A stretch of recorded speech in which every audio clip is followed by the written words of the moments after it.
American Scandal uses dramatizations that are based on true events. Some elements, including dialogue, might be invented, but everything is based on historical research. A listener note: this episode contains descriptions of violence and may not be suitable for all audiences.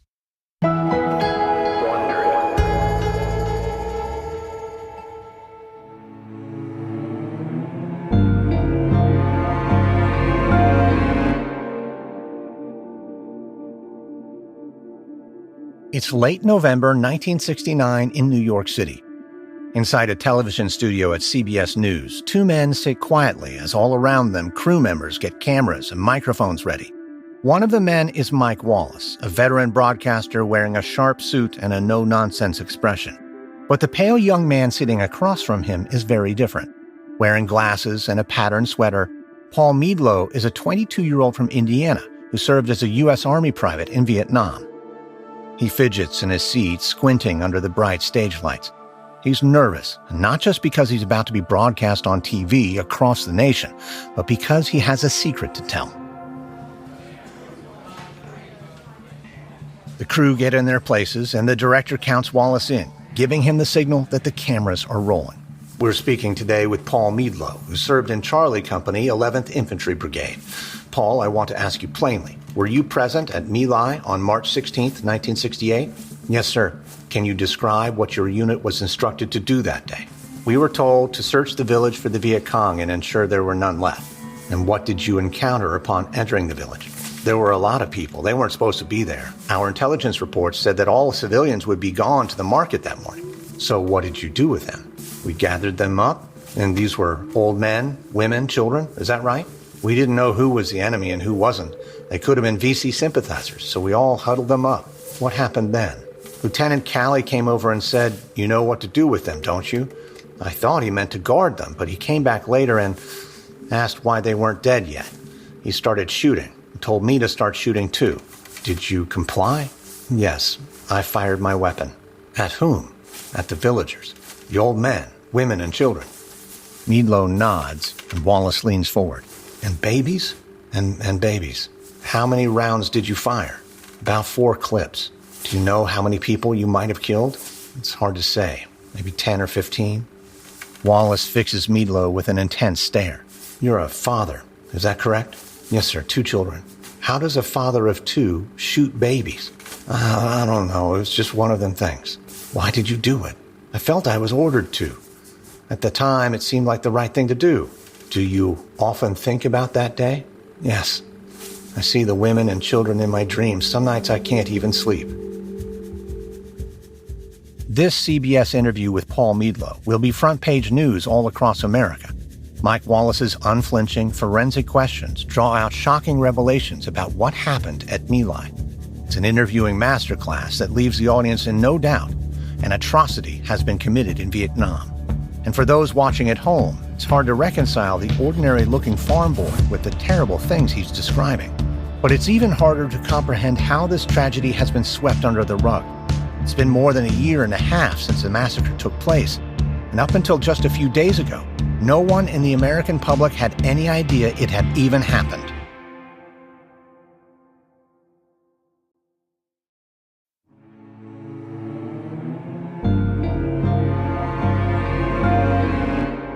From Wondery, I'm Lindsey Graham, and this is American Scandal.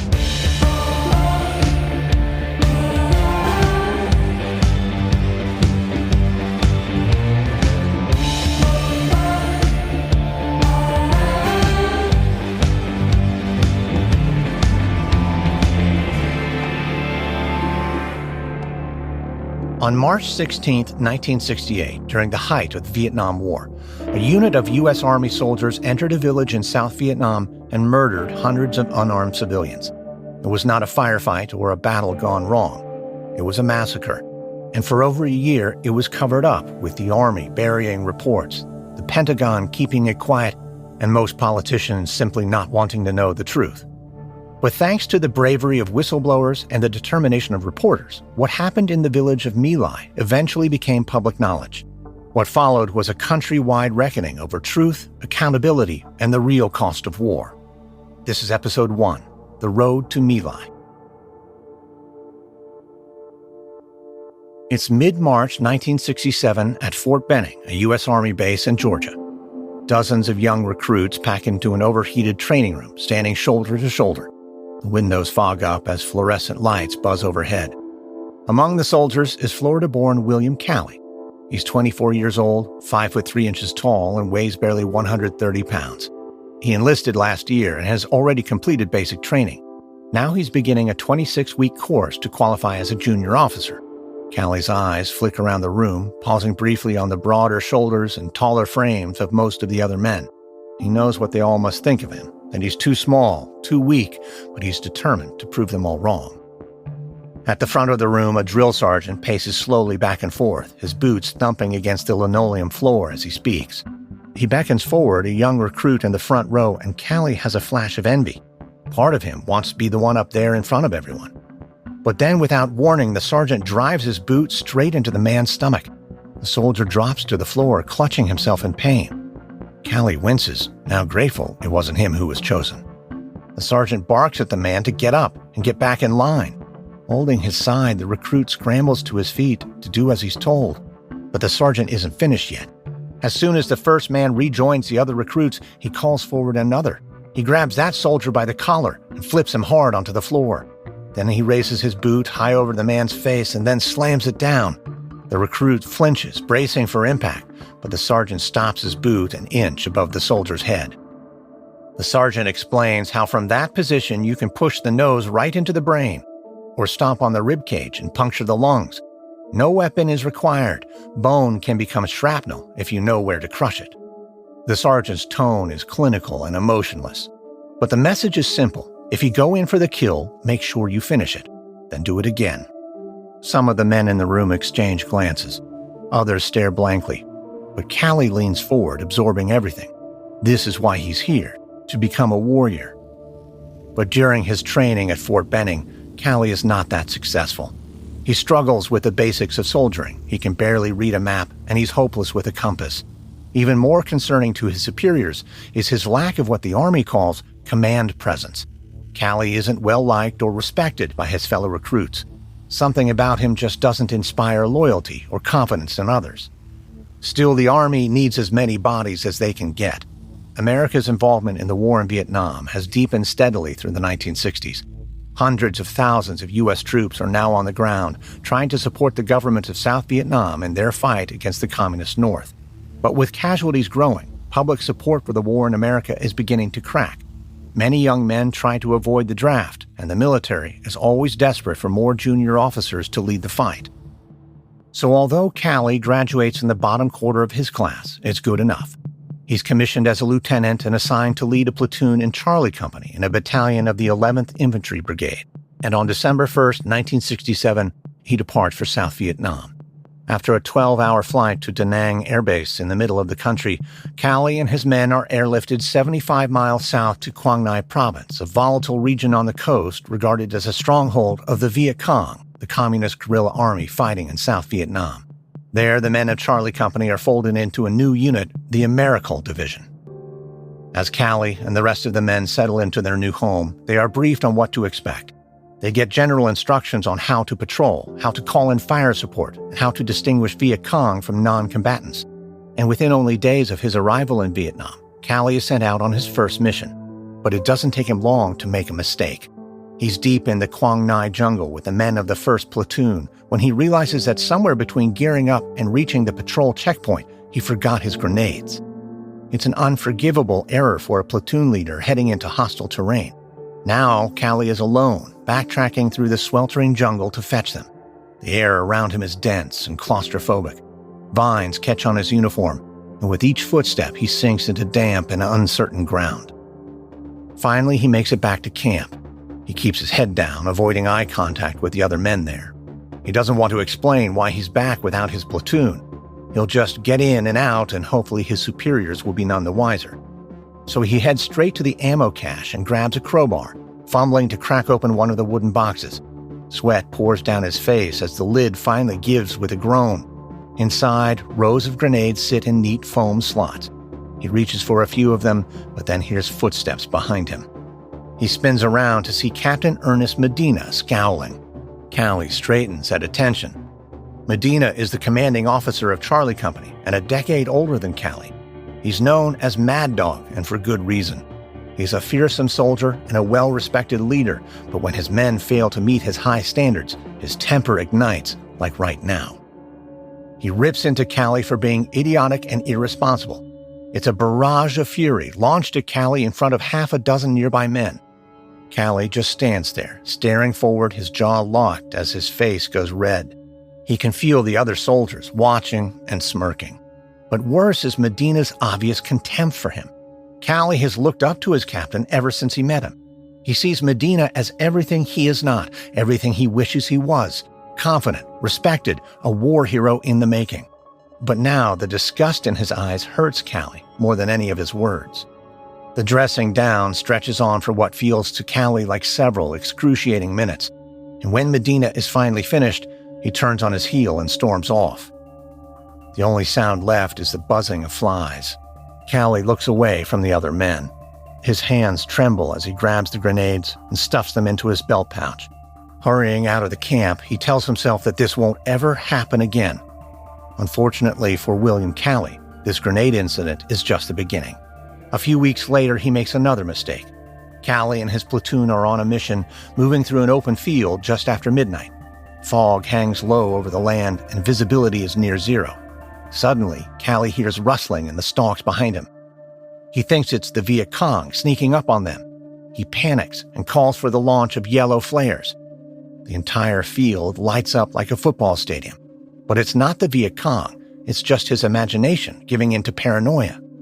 And what he hasn't considered is that the flares don't just illuminate the terrain around his men. They also give away their exact position to any enemy watching from the shadows. It's a textbook blunder, but by sheer luck, there's no attack. The field remains quiet, the flares eventually sputter out, and darkness returns. Still, Captain Medina lets Callie have it in another harsh, public reprimand. In front of the entire platoon, Medina gives Callie a nickname for being too soft and scared, Lieutenant Sweetheart. For Callie, it's a crushing blow. But he refuses to crumble under the pressure. With every day that passes, he only hardens more, becoming stricter with his men and with the Vietnamese civilians around them. Callie believes it's the only way to meet Medina's high expectations. One afternoon in late December 1967, Callie and his men are out on patrol. The sun beats down on Charlie Company as they guard a rickety wooden bridge in Quang Ngai Province. Insects buzz past their heads, and it's stiflingly hot. They're here to hold the perimeter around a small rural village. Huts with thatched roofs line the edge of a rice paddy where smoke rises from cooking fires. A few Vietnamese women linger nearby, baskets balanced on their hips, while their children stare at the American troops. Shy but curious, some of the children just wave, but the braver ones work up the courage to come closer. One young American GI kneels down, pulls a stick of gum from his shirt pocket, and hands it to a smiling boy. "Go on, take it, kid. It's yours. You chew it, like this." He unwraps the gum for the child. Nearby, another soldier lets a little girl try on his helmet, laughing as it wobbles over her eyes. From a few paces away, though, Callie watches, his arms crossed. To him, this is not a heartwarming moment. It's a breakdown in discipline, and it makes his skin crawl. The GI looks up. "Hey, sir, I don't think these kids have ever seen gum before. You got any more? I'm all out. Maybe some candy? That'll blow their minds. You think this is a damn ice cream social?"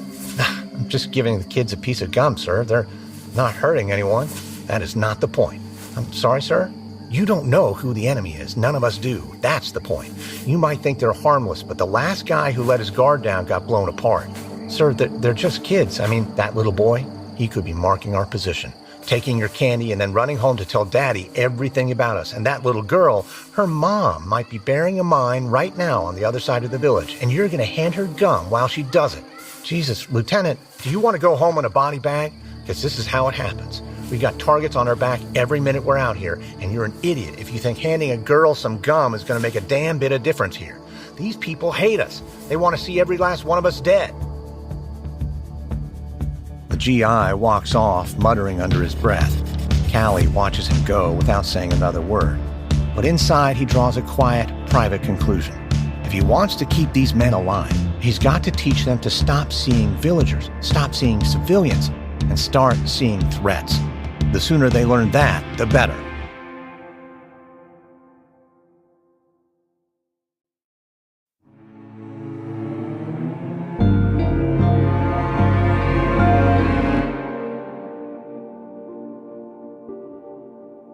By New Year's Day 1968, the war in Vietnam is growing more chaotic and dangerous. Morale among the U.S. forces in the country is low, and suspicion toward the Vietnamese population is deepening, especially in rural areas. In Quang Ngai province, Army leadership assembles a new combat unit from the AmeriCol Division called Task Force Barker. It's named after its commander, Lieutenant Colonel Frank Barker. Barker is an 18-year Army veteran with a reputation for discipline and results. Drawn from multiple commands, his new unit is made up of 500 men and includes Lieutenant William Calley and Charlie Company. The task force is given the mission of destroying the Viet Cong presence in a region of Quang Ngai that Americans call Pinkville. It's a dense, treacherous area of rice paddies, narrow footpaths, and scattered hamlets where the enemy can easily blend in with civilians. And the goal of the task force's 90-day campaign isn't to capture the territory, but to eliminate resistance. Enemy kills will be the measure of success. When Captain Ernest Medina relays this mission to Charlie Company, his men erupt in cheers. And no one is happier than William Calley. This is what he's been waiting for. He spent months training for combat back home, but since arriving in Vietnam, he's seen little of it, and his frustration has been growing. Now here's a chance to actually fight the enemy, to use the skills he learned from his drill sergeant, and to prove to Captain Medina that he's a real soldier. So day after day, the men of Task Force Barker patrol through the heat and muck of Quang Ngai. The enemy seems to be everywhere and nowhere at once. The Viet Cong strike from the shadows. They bury mines in the dirt, hide snipers in the trees, and string tripwire along footpaths. American soldiers are maimed or killed without ever seeing who fired them, without ever getting the chance to shoot back. For Calley and the others, every step they take in Pinkville seems like another gamble, and eventually they figure they're all going to lose.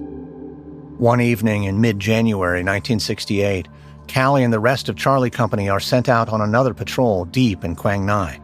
As night falls, Calley lies on his back beneath a low canopy of jungle trees, staring up at the slivers of sky above him.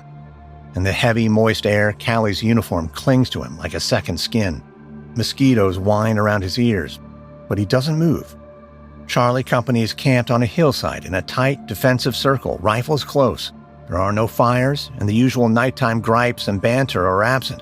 In their place is nothing but silence. A small recon team went out earlier, just a few men sweeping ahead, and they were supposed to be back before nightfall. But now the sun's gone, and there's no sign of them. Calley grips his rifle a little tighter. Every creak of the jungle around him sounds like a warning or a threat. And then suddenly, a blood-curdling scream slices through the silence. Calley bolts upright, his heart pounding. Around him, heads snap toward the scream, twisting and rising, high-pitched and guttural and never-ending. They all know what it is, the sound of one of their own being tortured. Calley's breath catches and his knuckles go white around his rifle. But there's nothing he can do. No one's stupid enough to go stumbling into the enemy's jungle in the dead of night. That's not bravery, that's suicide. So they all sit frozen, just listening to their friend dying and praying for it to stop. The hours crawl by. No one sleeps, but in the anonymous darkness, Calley can hear at least one young man crying until finally dawn comes and the exhausted soldiers move out. It doesn't take long for Charlie Company to find one of the missing men. He's hanging from a bamboo pole, suspended like an animal, having been flayed alive. The rest of the recon team is never found. After that night, Calley feels the change in attitude among his platoon. Something hardens in the men. They all want revenge, but they don't know who to take it out on. They see the entire countryside as complicit. Every villager who offers them no help or refuses to divulge the location of Viet Cong weapons might as well be VC themselves. The very idea of civilians begins to lose its meaning altogether. The higher-ups in Task Force Barker can see the men are growing frustrated. They assure the soldiers that there will be plenty of face-to-face combat in the future. They'll soon flush the Viet Cong out of hiding and deliver a decisive blow. But in the early hours of January 31st, 1968, it's the enemy that strikes first. At 4 a.m., the men of Charlie Company are jolted awake in their bunks by explosions and the roar of gunfire. The nearby airfield and the local headquarters of the South Vietnamese Army are under attack. Similar scenes erupt all across South Vietnam as more than 70,000 Viet Cong and North Vietnamese troops launch a coordinated surprise attack, what will become known as the Tet Offensive. The aim of this operation is to trigger the total collapse of the U.S.-backed South Vietnamese government. It's the largest offensive in the war so far. Over 100 cities, towns, and military bases are targeted. The capital, Saigon, is hit. The border city of Hue is overrun, and American outposts all over the country are soon under siege. Days of heavy fighting follow. U.S. and South Vietnamese forces ultimately managed to repel the attacks, inflicting heavy casualties on the Viet Cong and North Vietnamese in the process. But this is not a victory for the Americans and their allies. Although the Tet Offensive did not achieve all its goals, the surprise attack is a strategic triumph for North Vietnam. Back in the United States, U.S. officials have been insisting that the war was near a turning point and that victory was within reach. But this Tet Offensive has shattered that illusion and exposed the truth. America's enemy in Vietnam is more resilient, more organized, and more fearless than anyone in Washington is willing to admit. Despite everything that's been said publicly, many in the United States now begin to think that this war may be unwinnable. And on the ground in Pinkville, the Tet Offensive only deepens the fear and anger felt by the men of Task Force Barker. Lieutenant William Calley sees the attack as confirmation of everything he suspected since he arrived in Vietnam, everything he's been telling his men. The entire Quang Ngai province is the enemy's backyard, where the Viet Cong have friends in every village and can strike whenever they please. If that's the case, Calley thinks there's only one thing left to do: hit them back. In late February 1968, Charlie Company heads out again into Quang Ngai. The low sun casts long shadows as the soldiers search through yet another village. But there's no sign of the enemy, just the same silent unease as always, interrupted only by the calls of jungle birds and distant bursts of gunfire. The men are tense, filthy, and exhausted. They have little sympathy as they herd a group of villagers out of their homes, cornering them against a fence. Calley glares at them, his rifle slung across his chest and frustration radiating off of him. Who's in charge around here? Is it this guy? Calley grabs a thin old man by the arm and pulls him out of the crowd. This your village? Are you in charge? Tell me where the Viet Cong are. The old man blinks. He doesn't understand English. Calley turns to the unit's translator. Ask him, come on, where are the Viet Cong? The translator speaks to the old man in Vietnamese. He replies softly, looking down at the ground. The translator turns back to Calley.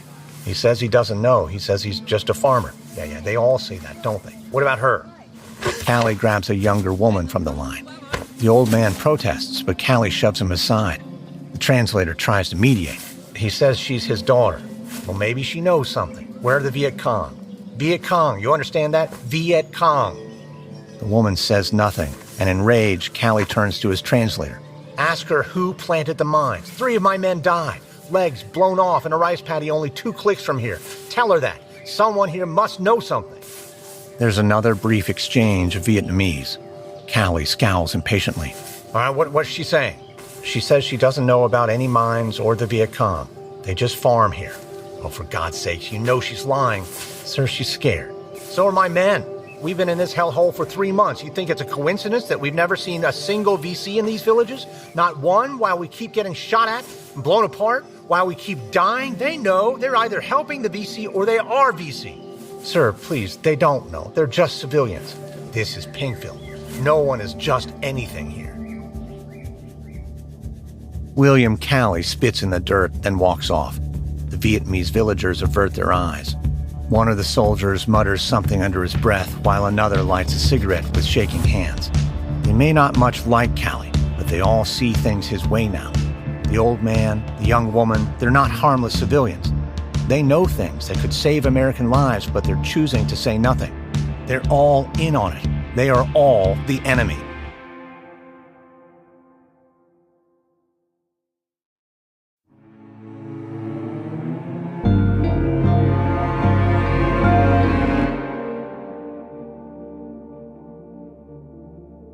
Lieutenant Colonel Frank Barker is the man in charge of the task force named after him.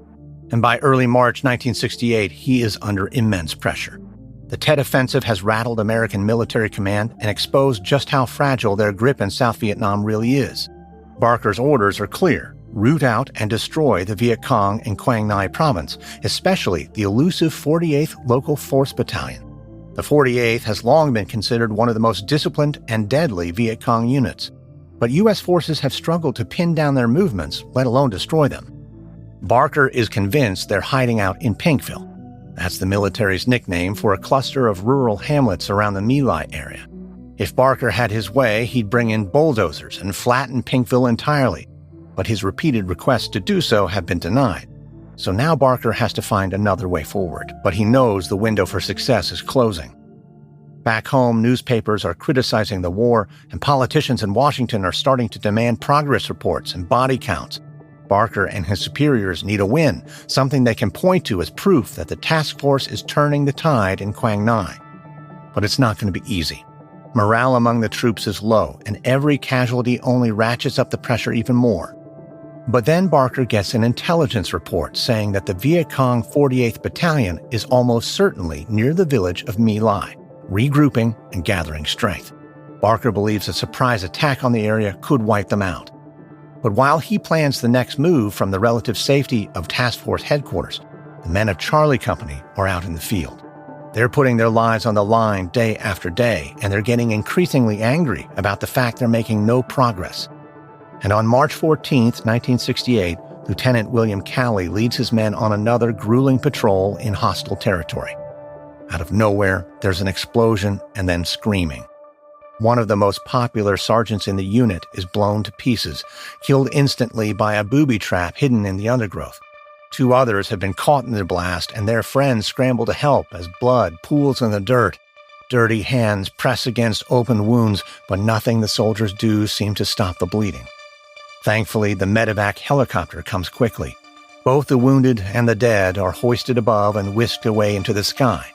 The rest of the men are left behind, staring up through the rotor wash. And when the jungle falls quiet again, it feels heavier than before. The march back to base is silent. There's no joking or chatter, just tight jaws, blank stares, and boots pounding the red dirt as the heat presses down. Along the roadside, a Vietnamese man pedals toward the soldiers on a rusted bicycle. He's thin, middle-aged, and looks like a farmer. Several soldiers step into his path. The man tries to stop, but before he can dismount, he's yanked off his bike and thrown to the ground. Immediately, the soldiers descend on him. They slam their boots into his chest and face. Someone smashes the butt of a rifle into his head. Miraculously, the farmer somehow manages to scramble away, battered and bleeding, as the Americans turn their backs and walk on down the road. Fields stretch out on either side of them. A lone woman bends over in the rice paddies, tending to her crop. She doesn't see the Americans at first. Then someone shouts and points at her, saying that she's got a weapon. The woman looks up from her work and sees soldiers raising their rifles. Shots echo across the field, and the woman crumples in the mud. Immediately, a group of soldiers peel off from the rest and wade across the field to her prone body. When they reach her, the woman is still breathing, but her hands are empty. There is no detonator or weapon. One of the soldiers pries a ring from her finger. Another kicks her before a third man shoots her dead. Then once again, the soldiers fall into line and resume their walk back to base. No one speaks or even breaks stride. But not long after Charlie Company reaches camp, a group of Vietnamese villagers gathers outside the perimeter. They saw what the American soldiers did to that woman in the field. Their faces are streaked with tears as they demand justice. Captain Ernest Medina steps in, backing up his men. He tells the villagers that the woman had a detonator, that she posed a threat, and then he goes on to tell the same story to his superiors. William Calley approves of the lie. In his mind, it's the right thing to do. Protect your men, no matter what. The next day, Lieutenant Colonel Frank Barker gathers his commanders for a critical briefing. Captain Ernest Medina is in attendance, along with the rest of the unit's leadership. This is a moment of transition for the 11th Infantry Brigade because they have a new commanding officer. Colonel Orrin Henderson steps in front of the assembled men and delivers a pep talk of sorts. He says that their next mission will be one of the most important of the war. Tomorrow, they're going to root out and eliminate the Viet Cong in Pinkville once and for all. He urges his officers to push harder than they ever have before. He says recent operations have been too soft. Weapons have been left behind, allowing women and children to collect them for the enemy. This can't happen again. From now on, they have to be ruthless. Then the task force's intelligence officer presents the reports. He says that all signs point to the hamlets of My Lai as a key stronghold for the Viet Cong's 48th Local Force Battalion. According to this officer, the area is crawling with enemy fighters and sympathizers.